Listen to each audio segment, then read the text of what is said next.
রোবোট্যাক্সিতে ঘুরছি আমরা বেজিং শহরে। এখানে কমরেড মোহাম্মদ সেলিম আছেন, আমি আছি। দেখুন আরো দুজন সাথে প্যাসেঞ্জার আছেন। এই গাড়ির কোনো ড্রাইভার নেই, ড্রাইভার ছাড়াই খুব ডিসিপ্লিন ওয়েতে রাস্তায় চলছে, যেখানে রেড লাইট থেমে যাচ্ছে, আবার রেড লাইট উঠে গেলে পরে আবার নিচ থেকে চলা শুরু করছে।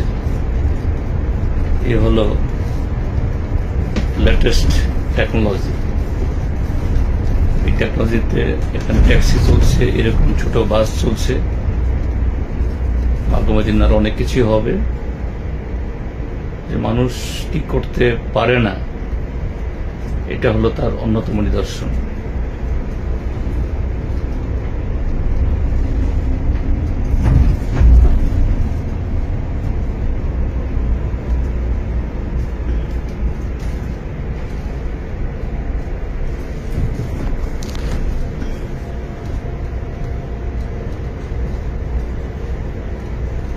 আমরা আমাদের নির্দিষ্ট গন্তব্যস্থলে আমরা পৌঁছে যাচ্ছি। দেখুন বেজিং এর রাস্তাঘাট কত পরিষ্কার, এবং গোটা বেজিং শহরটা এরকম ভাবে সবুজে ভর্তি হয়ে আছে। একটা সমাজতান্ত্রিক দেশ, একসময় তো পৃথিবীর